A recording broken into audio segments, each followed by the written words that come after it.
नमस्कार, एक बार पुनः स्वागत है आप सभी लोगों का हमारे मेंस आंसर राइटिंग सीरीज में, जिसमें हम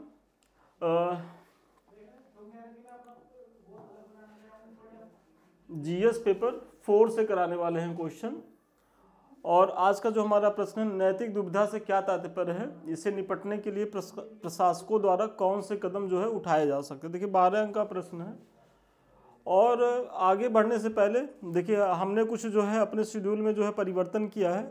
पहले आपको जो प्रश्न मिलता था शाम को 6:30 बजे, वो टाइमिंग हो गई है 4 बजे। और दूसरी चीज़ जो है, अब हम आपको एक नहीं 2 टेस्ट कराने जा रहे हैं डेली, मतलब 2 आंसर राइटिंग कराएंगे। और आप लोगों के लिए एक सहूलियत भी, आप लोग चाहें तो अपने उत्तर को जो है वो हमारे टेलीग्राम चैनल पे भेजें, हमारे समृद्धिया इस टेलीग्राम चैनल पे, उसका हम मार्किंग भी करेंगे, उसमें जो कमी रहेगी वो भी बताएंगे, वो भी निःशुल्क करेंगे। तो 2 क्वेश्चन आपको हम डेली दे रहे हैं। और इसके तहत जैसे देखिए मंडे को क्या है कि हमारा जीएस पेपर 1 से क्वेश्चन आएगा और जीएस पेपर 2 को शाम को आएगा 9 बजे। देखिए टाइमिंग आप लोग याद रखिएगा और इस समय जो है आप लोग जो है उपस्थित रहिएगा। इससे क्या होता है कि आप लोग जो है साथ ही साथ देखिए, अगर एक वीडियो 2 वीडियो सोचे कि अरे ठीक है यूट्यूब पे पड़ा है बाद में देख लेंगे, तो बाद कभी आता नहीं है। तो आप अगर हमारे साथ चलेंगे तो इसका आपको लाभ मिलेगा, क्योंकि फिर 4 बजे हमारा दूसरा वीडियो आ जाएगा जीएस पेपर 2 को लेकर के। इसी तरीके से मंगलवार को फिर हमारा 3rd से आ जाएगा, 4th से आ जाएगा, फिर बुधवार को 5, 6 है, फिर बृहस्पतिवार को 1 और 2 है, फिर फ्राइडे को 3, 4 है, और जो सैटरडे है वो हमारा आएगा करंट अफेयर्स को लेकर के जो हमारा आता है। तो ये सारा शेड्यूल है, इससे आप इसको फॉलो करिए। तो यहाँ आपको सप्ताह में 10 क्वेश्चन मिलेंगे और इसके माध्यम से आप अपने मेंस आंसर राइटिंग को और बेहतर कर लेंगे कि कैसे भूमिका लिखा जाए, कैसे निष्कर्ष लिखा जाए और कैसे बीच का पार्ट लिखा जाए। तो ये सारी चीज़ें आपको यहाँ न केवल क्लियर होंगी, बल्कि आपका जो है प्रत्येक सप्ताह सारे प्रश्न पत्र से प्रश्न भी तैयार होते जाएंगे। तो कितना बढ़िया प्रयास है, तो आप लोग इसका लाभ उठाएं। अब आइए अपने प्रश्न पे देखते हैं कि नैतिक दुविधा से क्या तात्पर्य है। तो सबसे पहले तो आपको नैतिक दुविधा क्या है उसको स्पष्ट करना है। देखिए प्रश्न में ये है, और 6 नंबर, अगर ये 12 अंक का प्रश्न है तो 6 नंबर तो आपका इसी पे है। फिर इससे निपटने के लिए प्रशासकों द्वारा कौन कौन से कदम उठाए जा सकते हैं, मतलब इस प्रश्न में 2 डायमेंशंस है और आपको अपने आंसर राइटिंग में भी प्रत्येक डायमेंशंस को कवर करना। ये नहीं है कि बस नैतिक दुविधा पे ही पूरा लिखते चले गए और फिर दूसरे डायमेंशंस को छोड़ दिए, या अगर हो सकता है किसी में तीसरा भी डायमेंशंस ऐड हो तो आपको उसको भी बताना होगा। क्योंकि मुख्य परीक्षा में जब भी आप आंसर राइटिंग करेंगे या जब भी आप मेंस आंसर राइटिंग करें, अभी भी अपने घर पे भी, तो प्रश्न को करने की पहली शर्त ही होती है कि उसे बहुत बेहतर तरीके से डिकोड करिए कि मतलब प्रश्न की डिमांड क्या है। जब प्रश्न की डिमांड को आप समझेंगे तभी आप जो है प्रश्न का उत्तर सही दिशा में लिख पाएंगे, आपके उत्तर में भटकाव नहीं होगा। और यदि भटकेंगे नहीं प्रश्न लिखते समय, टू द पॉइंट बने रहेंगे, तो बहुत अच्छा नंबर पाएंगे। बहुत बच्चों के साथ समस्या क्या होती है, वो आंसर राइटिंग तो करते हैं और कॉपी भी भर के आते हैं, लेकिन प्रश्न में पूछा कुछ जा रहा है, लिख के कुछ आते हैं, तो ऐसे में नंबर नहीं मिलेगा। और इसीलिए आप देखते होंगे कि मेंस की कॉपियों में बहुत ज़्यादा अंतर आता है। जो टॉपर्स होते हैं उसी पेपर में 200 में 125, 120, 25 नंबर पाते हैं, और जो इस तरीके का अप्रोच नहीं अपनाते हैं वो 50, 55 मतलब 45 नंबर तक पाते हैं। सोचिए इतना अंतर एक पेपर में हो जाता है। तो वो अंतर इसीलिए आ जाता है क्योंकि आप जो है मेंस को लेकर के भागते हैं, मेंस आंसर राइटिंग मतलब लिखना नहीं चाहते। और सोचिए आप इतनी बड़ी परीक्षा की तैयारी कर रहे हैं, यदि आप लिखेंगे नहीं तो क्या बिना लिखे मुख्य परीक्षा तो पास नहीं होगी। और मुख्य परीक्षा ही मुख्य होती है, बाकी तो सब भाई पीटी क्या है, भीड़ छाटने का एक तरीका है, और उसमें से जो अच्छे बच्चे हैं उनको निकाल लिया जाता है। सही मायने में तो मेंस ही जो होता है वो आपकी चीज़ों को दिखता है, क्योंकि अब तो इंटरव्यू की भी भूमिका उस तरीके से नहीं रह गई कि भाई पहले 200 अंक का होता था तो उसमें जो है काफ़ी गैप हो जाते थे। अब तो 20-25 नंबर का ही गैप है। यदि आप बहुत अच्छा करेंगे तो 72-75 नंबर पा जाएंगे, बहुत खराब स्थिति में रहेंगे तो 50 नंबर, इससे नीचे तो जाएंगे नहीं। तो 20-22 नंबर, तो 20-22 नंबर में बहुत ज़्यादा अंतर नहीं होगा। अगर आप जो एसडीएम बनने रहेंगे तो बीडीओ बन जाएंगे, लेकिन अगर मेंस गड़बड़ करते हैं तो मेंस में तो फिर आप बाहर हो रहे हैं। और इसलिए देखिए कि अभी पेपर 5 और पेपर 6 का बैच हुआ और मैंने उस बैच में देखा कि अंतर बहुत ज़्यादा था। तो अंतर इसीलिए था क्योंकि आप लोग है यूपी स्पेशल ओरिएंटेड जो है आंसर राइटिंग नहीं किए थे, वो अप्रोच नहीं अपनाए तो नंबर नहीं आया। पेपर 5 पेपर 6 को लेकर के हम यहाँ कराने वाले हैं। और हमारे पीछे भी कई वीडियो जो है, यदि आप लोगों ने नहीं देखा होगा तो करीब 100 से ज़्यादा वीडियो हमारा मेंस को लेकर के पढ़ा होगा, तो आप लोग उसको देखिए और उससे लाभ उठाइए। अब आइए अपने प्रश्न को देखते हैं कि दुविधा उस स्थिति को कहते हैं जब किसी व्यक्ति के पास 2 या 2 से अधिक पूर्णतः भिन्न विकल्प हों तथा इन्हें साथ साथ न चुना जा सके। समस्या तब बढ़ जाती है जब इन विकल्पों में एक या सभी नीति शास्त्र से संबंधित हो या नैतिक मूल्यों पर आधारित हो, तो यह नैतिक दुविधा उत्पन्न कर देती है। मतलब नैतिक दुविधा ये होती है कि भाई आपको 2 विकल्प 3 विकल्प हैं और तीनों ही एक तरीके से एथिकल है, तीनों ही नैतिक है, लेकिन उसमें जब सर्वोत्तम विकल्प का चयन करना हो तब ज़्यादा समस्या आती है। और ये आप जब प्रशासक बनेंगे तो वहाँ इस चीज़ों से आप बहुत ज़्यादा दो चार होंगे। और 4th पेपर लाने के पीछे का उद्देश्य भी जो है वो कहीं न कहीं यही है कि आपको जो है यहाँ से ही थोड़ा सा नैतिकता का पाठ पढ़ाया जाए, क्योंकि अब जो है प्रशासन में देखा जा रहा है कि भ्रष्टाचार बहुत ज़्यादा स्तर पे बढ़ रहा है। तो ये चीज़ें हैं। फिर नैतिक दुविधा की स्थिति में प्रशासक अपने आप को असमंजस की स्थिति में पाते हैं, क्योंकि इन्हें 2 नैतिक सिद्धांतों में से सर्वोत्तम का जो है वो चुनाव करना पड़ता है, जिससे लोगों का हित सुनिश्चित हो। मतलब भाई जो प्रशासक हैं, जैसे जो आप ही कल को डीएम बनेंगे, एसडीएम बनेंगे, डीएसपी बनेंगे, तो आप लोग के भी सामने ये है ना कि हम कौन से ऐसे नैतिक मार्ग का अनुसरण करें जिसमें ज़्यादा से ज़्यादा लोगों को अब लाभ हो सके, उसका लाभ मतलब तृणमूल स्तर तक हो सके, व्यापक हो सके।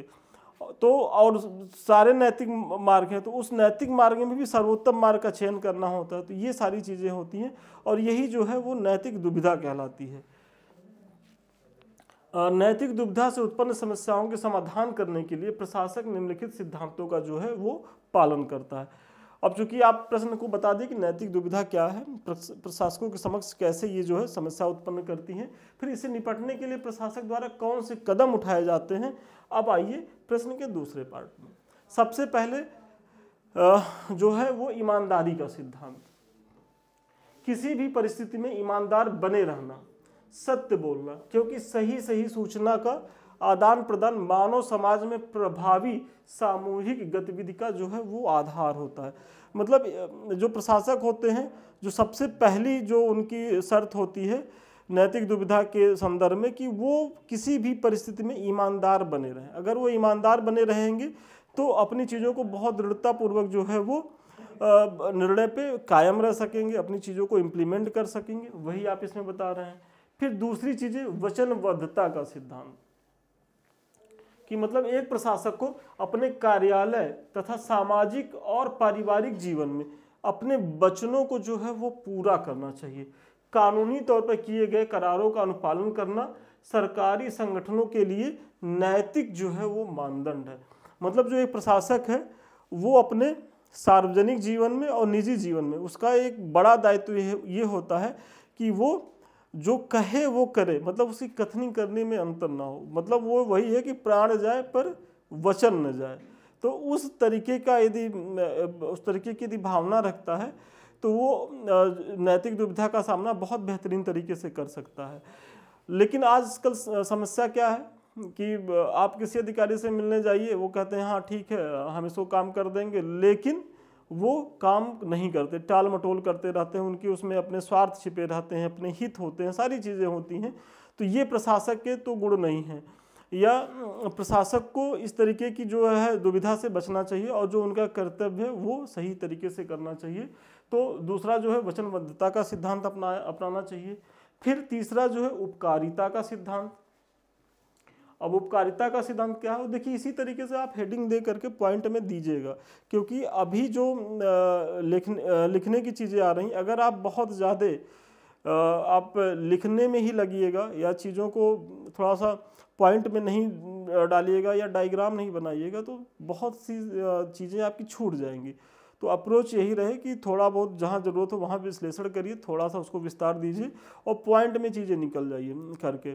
आप डायग्राम बनाइए, फिर उसके बाद जो है फ्लो चार्ट भी बना सकते हैं। तो ये सारी चीज़ें आप करते रहिएगा। देखिए उपकारिता के सिद्धांत के तहत यह सिद्धांत परोपकारितावाद के विचार को व्यक्त करता है। इसके तहत प्रशासक से अपेक्षा की जाती है कि अधिकतम लोगों की अधिकतम खुशी को जो है वो सुनिश्चित करने का प्रयास करे। भाई आपके पास वो अथॉरिटी है, भाई एक अगर डिस्ट्रिक्ट मजिस्ट्रेट है या एक सब डिविजनल मजिस्ट्रेट है तो उसके पास तहसील या जिले का पूरा प्राधिकार, अगर वो चाहे तो बहुत बेहतर कर सकता है। और आप जो है अपने जीवन काल में दो एक ऐसे अधिकारियों को देखते भी होंगे कि वो आए तो वो अपना नाम करके गए, मतलब जिले में बहुत बेहतरीन व्यवस्था करके गए। और ये अधिकार ऐसा नहीं कि सबके पास होता है, लेकिन ये इच्छा शक्ति बहुत कम अधिकारियों के पास होती है।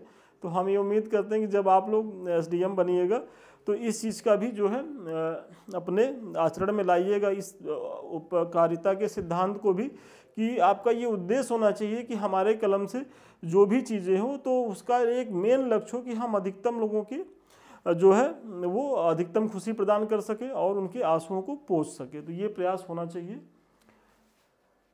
नौकरशाही में। चलिए आगे बढ़ने से पहले एक छोटी सी सूचना देख लीजिए, क्योंकि आप सभी जानते हो कि जो आप लोगों की परीक्षाएं हैं वो काफ़ी पीटी की तो अब अक्टूबर में चली गई और मुख्य परीक्षा भी जून में है। तो अभी जो समय है वो मेंस पढ़ने का समय है। और मेंस चाहे आप इस बार पीटी पास कर लिए हों तो बच्चे मेंस लिख रहे हैं, उनके लिए तो ये सीरीज़ बहुत ज़रूरी है ही है। जो बच्चे इस बार मेंस नहीं पास कर पाए या किसी कारणवश से जिनको अगली बार देना है, जो फ्रेशर बच्चे हैं, उनके लिए तो ये सीरीज और भी उपयोगी है। क्योंकि सोचिए हम जो है अक्टूबर तक चीज़ें लाते रहेंगे, या हमारे संस्थान के द्वारा ये सब चीज़ें कराई जा रही हैं। तो आप अभी जो है खूब आंसर राइटिंग करिए और इतना करिए कि जब आप पहली बार ही अगर आप पीटी पास कर रहे हैं तो पहली बार ही फाइनल सिलेक्शन ले करके इस जन्म मरण के चक्र से मुक्ति पा जाइए। क्योंकि बहुत से ऐसे बच्चे हैं कि पीटी पास होते रहते हैं और मेंस फेल होते रहते हैं। तो वो रिकॉर्ड बनाने का प्रयास मत करिएगा कि एक बार ही आपको अच्छा अवसर मिले, पीटी पास हो रहे हैं तो जो है आप मुख्य परीक्षा में बहुत बेहतर करके पास करके इससे निकलिए। और हमारे सीरीज में भी ये उद्देश्य है, अब की बार मेंस पार यदि हमारे सीरीज में भी आप बने रहते हैं तो इसका आपको लाभ निश्चित तौर पे मिलने वाला है। तो ये चीज़ें हैं। अधिक जानकारी के लिए 7303307507 पे आप संपर्क कर सकते हैं। देखिए इस तरीके से आपकी कॉपी आएगी पीडीएफ में, पूरा प्रॉपर वे में मूल्यांकन किया जाएगा संस्थान के द्वारा, जो भी कमियां रहेगी वो बताई जाएंगी। और फिर दूसरी चीज़ ये है कि इसी तरीके से आपको जो है वो मॉडल आंसर भी दिया जाएगा। ऐसा नहीं कि कॉपी चेक कर दिए, नंबर दे दिए, बस काम खत्म। जब आप मुख्य परीक्षा देने जाएंगे तो आपके प्रत्येक पेपर से 450 से 500 का जो है वो पूरा टॉपिक वाइज महत्वपूर्ण प्रश्न की श्रृंखला रहेगी, मॉडल आंसर आपके पास रहेगा। अगर आप उसको भी रिवीजन करके जाते हैं तो बहुत बेहतर स्थिति में रहने वाले हैं। तो चलिए सूचना समाप्त हुई। फिर देखिए अगला है कि दूसरों को हानि न पहुंचाने का सिद्धांत। मतलब अगर एक प्रशासक है तो उसका एक जो अगला जो नैतिक दायित्व है वो ये होता है कि हम जो है कोई भी ऐसा कार्य ना करे या कुछ ऐसी चेष्टा ना करे जिससे दूसरे को किसी प्रकार की हानि हो। इसके द्वारा प्रशासक से यह उम्मीद की जाती है कि वह किसी को कोई पूर्वाग्रह के कारण नुकसान नहीं पहुंचाए। यदि किसी व्यक्ति द्वारा कोई गलत कार्य हुआ भी है तो न्याय संगत तरीके से जो है वो कार्रवाई करे। मतलब पहली बात तो प्रशासक को पूर्वाग्रह से मुक्त होना चाहिए कि ऐसा नहीं कि किसी के प्रति कोई पूर्वाग्रह बना ले। और अगर एक प्रशासक, एक डीएम अगर किसी चीज़ को लेकर के, एक एसडीएम किसी चीज़ को लेकर के पूर्वाग्रही हो जाएगा तो फिर तो उसके लिए बड़ी समस्या हो जाएगी। भाई जिसके प्रति वो पूर्वाग्रह रख रहा है, क्योंकि उसके पास तो प्राधिकार है, शक्ति है। तो इनसे और जो शक्ति प्राप्त व्यक्ति होता है उससे अपेक्षा की जाती है कि वो चीज़ों को में न्यूट्रल है, वो न्याय करने वाला व्यक्ति होता है। तो वो न्याय जो है वो तटस्थ होकर के करे, और न्याय का सिद्धांत ही है कि तटस्थता। तो ये चीज़ें हैं। और यदि कोई गलत काम करते पाया भी जा रहा है तो ऐसा नहीं है कि आप खुद ही जज बन जाइए, आप फैसला सुना दीजिए, फैसला ऑन द स्पॉट।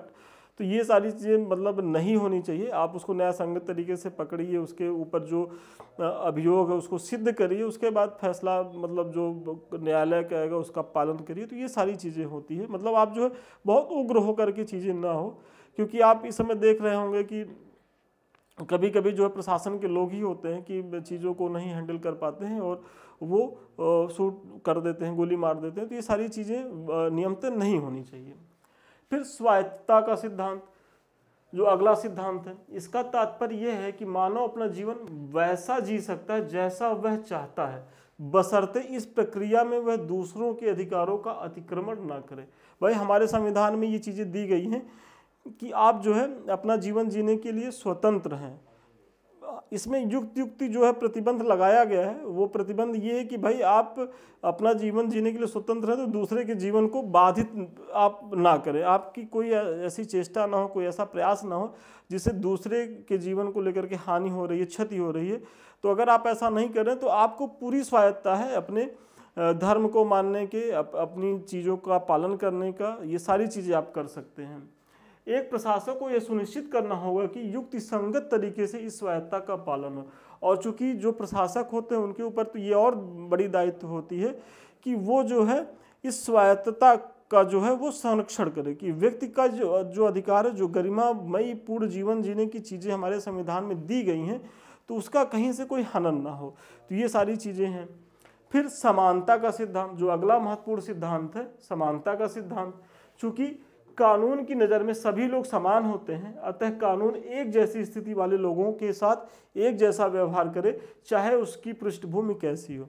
मतलब आप से ये अपेक्षा करी जाती है कि आप अगर डिस्ट्रिक्ट मजिस्ट्रेट हैं या SDM हैं तो आप जो है, ऐसा नहीं है कि अब कोई बहुत प्रभावी व्यक्ति आ गया तो आप कुर्सी छोड़ के खड़े हो जाइए और वो जो कहे जी सर जी सर जी सर, रॉन्ग राइट। और उसी जगह अगर कोई गरीब व्यक्ति आ रहा है आपके पास अपनी फरियाद लेकर के, तो उसको डांट के भगा दीजिए, जो अमूमन होता रहता है। आपके लिए तो वो अमीर व्यक्ति भी, वो प्रभावशाली भी व्यक्ति या जो गरीब व्यक्ति, आपके न्याय के सिद्धांत के तराजू में सभी समान हैं। और अब तराजू में तो समझ लीजिए कि जो लेडी थी जो आँख पे पट्टी बंधी रहती थी, अब तो सुप्रीम कोर्ट ने उसको भी हटा दिया। तो आप देख भी रहे हैं कि भाई हमारे लिए सब समान हैं। आप भले प्रभावशाली हैं, लेकिन ठीक है, यदि आप कानून के दायरे का उल्लंघन करते हैं तो आप उसके लिए पनिशमेंट मिलेगी। और अगर आप किसी को सताते हैं, किसी पीड़ित के साथ अच्छा व्यवहार नहीं करते हैं, तो आप कितने भी प्रभावशाली हों, आपको कानून के अनुसार जो है वो दंड मिलेगा। तो ये प्रयास होना चाहिए समानता के सिद्धांत के तहत, ये चीज़ें हैं। फिर इस प्रकार उपयुक्त विश्लेषण के आधार पर कहा जा सकता है कि नैतिक दुविधा प्रशासकों के समक्ष एक बड़ी चुनौती है, जिसका समाधान तार्किक एवं न्याय संगत तरीके से होना चाहिए। मतलब इस प्रश्न में हमने यही कहा कि भाई नैतिक दुविधा की चीज़ों को स्पष्ट किया कि नैतिक दुविधा क्या होती है और प्रशासकों के संदर्भ में क्या होती है, कि भाई प्रशासक कैसे सार्वजनिक जीवन और नैतिक जीवन में जो है इस द्वंद्व से जूझते रहते हैं। उसको स्पष्ट करते हुए प्रश्न के दूसरे भाग को कि भाई इससे कैसे, मतलब इससे निपटा जाए, तो किन किन आदर्शों का पालन किया जाए, तो मैंने पीछे बताया है। तो आज के प्रश्न का उत्तर यहीं तक था, अभी जाइएगा नहीं। देखिए, ये हमारे समृद्धि IAS का टेलीग्राम चैनल है, आप लोग इससे इसलिए भी जुड़िए क्योंकि हमारा प्रयास ये है कि यहाँ जो हम आपको पढ़ा रहे हैं इसका PDF मिल जाएगा, साथ ही साथ यहाँ डेली क्यूज होती है और आपके मेंस आंसर राइटिंग को लेकर के बहुत से प्रोग्राम यहाँ चलते रहते हैं, PT को लेकर के चलते रहते हैं, करंट अफेयर्स की चीज़ें लाई जाती है। तो इससे तो आप लोग जुड़िए, इसका लाभ उठाइए।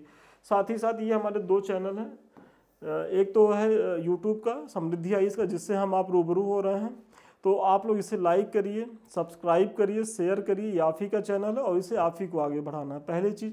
दूसरी चीज़, हमारा संदीप मिश्रा ऑफिशियल भी एक चैनल है, यदि आप लोग इसे अभी तक सब्सक्राइब नहीं कर रहे हैं तो इसे भी कर लें, क्योंकि बहुत से कंटेंट आपको यहाँ भी देखने को मिलेंगे आपके परीक्षा से उपयोगी, और यहाँ भी हम टाइम टू टाइम कुछ न कुछ लाते ही रहते हैं। और फिर अधिक जानकारी के लिए 7303307507 पर संपर्क करें। हमारे किसी भी बैच से जुड़ने के लिए ऑफिस के लोग और बेहतर तरीके से बताएंगे। तो चलिए, आज के लिए इतना ही। पुनः मिलते हैं नए वीडियो में नए क्लास के साथ। तब तक के लिए धन्यवाद, शुभकामनाएं आपको।